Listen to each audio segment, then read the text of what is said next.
नंदीश्वर अवतार का वर्णन।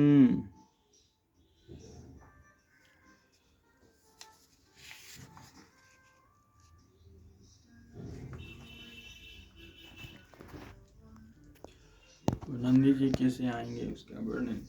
नंदीश्वर अवतार का वर्णन यहाँ तक 42 अवतारों का वर्णन किया गया। अब नंदी ईश्वर अवतार का वर्णन किया जाता है।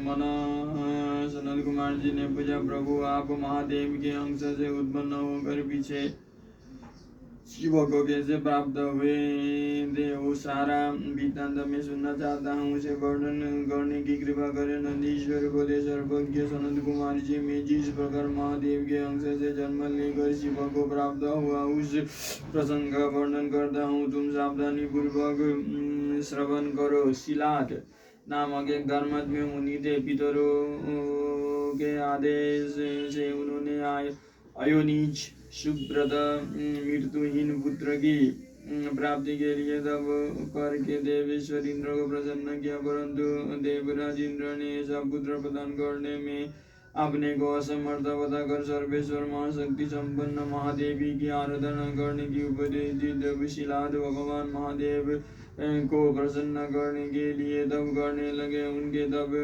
से प्रसन्न होकर महादेव वहाँ पधारे और वहाँ समाधि मग्न शिलादस को यथा कर जगाया। तब शिलाद ने शिव का स्तवन किया और भगवान शिव ने उन्हें वर देने को प्रस्तुत होने पर उन्होंने कहा, प्रभु मैं आपके ही समान मृत्युहीन अयोनिज पुत्र चाहता हूँ। अब तब शिवजी प्रसन्न होकर मुनि से बोले। शिवजी ने कहा, तपोधन विप्र, पूर्व काल में ब्रह्मा जी ने, मुनियों ने तथा बड़े बड़े देवताओं ने मेरे अवतार धारण करने के लिए तपस्या द्वारा मेरी आराधना की थी। इसलिए मुने, यद्यपि मैं सारे जगत का पिता हूँ, फिर भी तुम मेरे पिता बनोगे और मैं तुम्हारा अयोनिज पुत्र होऊंगा तथा मेरा नाम नंदी होगा। नंदी ईश्वर जी कहते हैं, मुने योग कर कृपालु शंकर ने अपने चरणों में प्रणिपात करके सामने खड़े हुए शिलाद मुनि की ओर कृपा दृष्टि से देखा और उन्हें ऐसा आदेश दे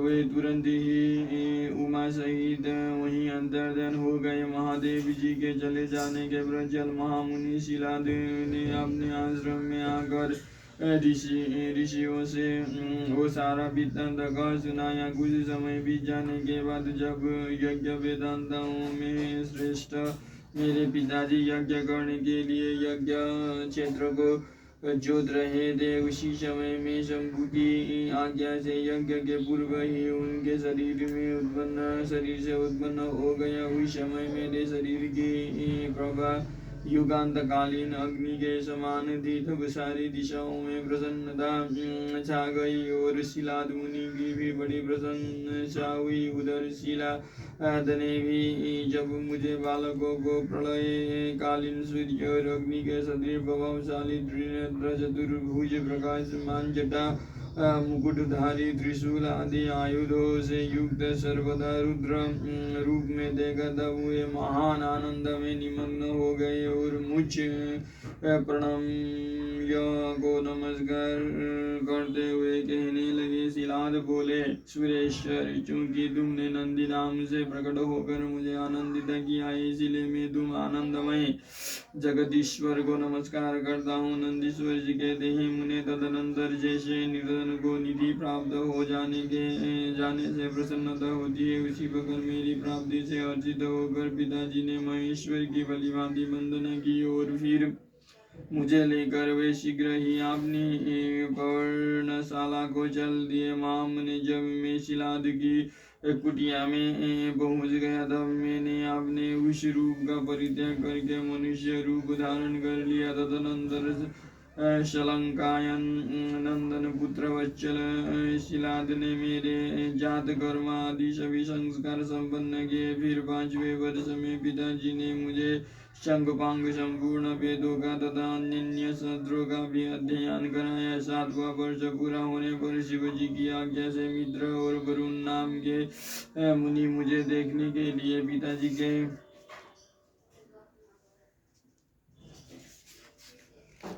के आश्रम पर पधारे। शिलाद मुनि ने उनकी पूरी आप भगत की। तब वे दोनों महात्मा मुनीश्वर आनंद पूर्वक आसन पर विराज गए। तब मेरी ओर बारंबार निहार कर बोले, मित्र और वरुण ने कहा, तात शिलाद, यद्यपि तुम्हारा पुत्र नंदी संपूर्ण शास्त्रों से अर्थों का पारगामी विद्वान है, तथापि इसकी आयु बहुत छोटी है। इसने बहुत तरह से विचार करके देखा, परंतु इसकी आयु 1 वर्ष के अधिक नहीं दिखती।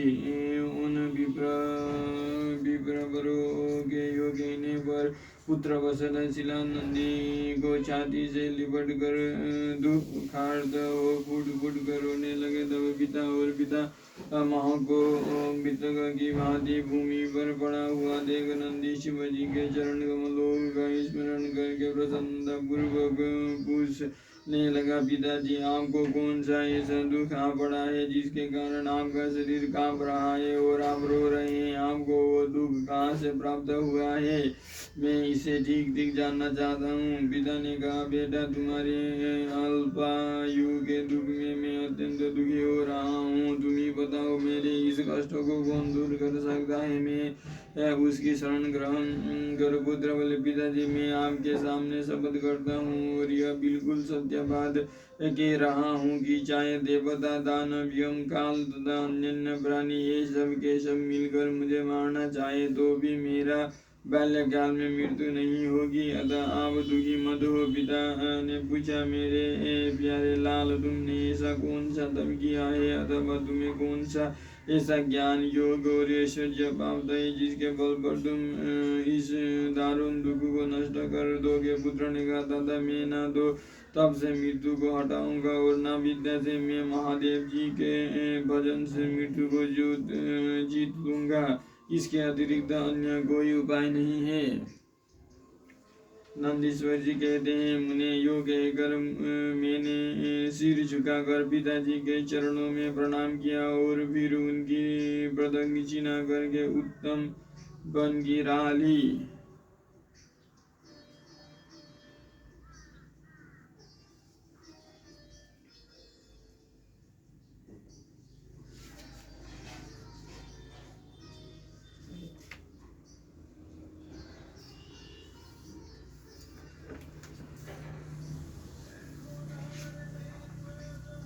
ओम ह्रीं नमो नमो क्लीं नमो ह्रीं नमो ह्रीं नमो ह्रीं ओम नमो नमो नमो ह्रीं ओम नमो ह्रीं नमो ह्रीं ओम नमो गुं गुं रोम नमो ह्रीं नमो नमः।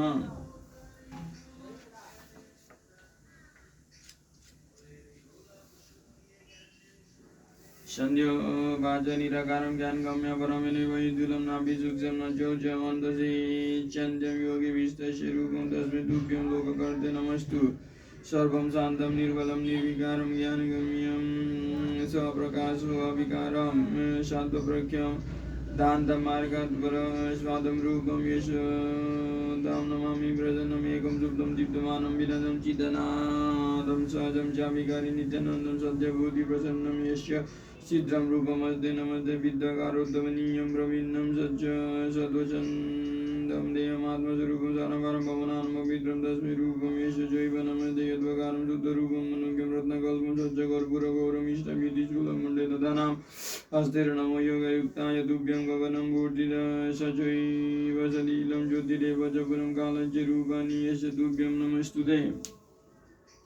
प्रधान गुरु से यश गायत्वेन विनिर्गत तस्मदव्यक्त रूपाय शंकराय नमो नमः। यो ब्रह्म गुरुते सिद्धि, यो विष्णु गुरुते स्थितिं संहरि एष्यति, यो रुद्रस्तस्मै तुभ्यं नमो नमः। नमो नमः कारणकारणाय दिव्यप्रीतज्ञानबुद्धिदाय समस्तलोकान्तरविभूतिदाय प्रकाशरूपाय परात्पराय यस्य परं नो जगद्दुच्यते पदार्थचितिरुदिश सूर्यम इन्दुमनुर्जम्बरिर्मुखानाभितच्छान्तसे कीचं तस्मै तुभ्यं सम्भवे मे नमस्तु त्वं परं परमात्मा च त्वं विद्याविविधहर सदब्रह्म च परं ब्रह्म विचारणापरायणं यस्य नार्दिनं मध्य च नान्तमस्ति जगत्तदगतं स्तोष्यामि तं देवमबाडमनसगोचरमेष्य ब्रह्मोदयो देवमुनय च तपोधनं न विभिन्नवन्ति रूपाणि वर्णनीयं कथं शमे श्रिया मया ते किं श्रेया निर्गुणश्च गुणं प्रभुनैव जानन्ति यद्रूपं क्षेत्रमपि सुरासुरं नमस्तुभ्यं महेशान नमस्तुभ्यं तवो मया प्रसीदशम्भुदेवेश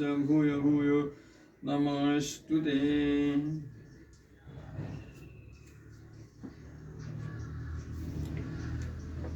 ॐ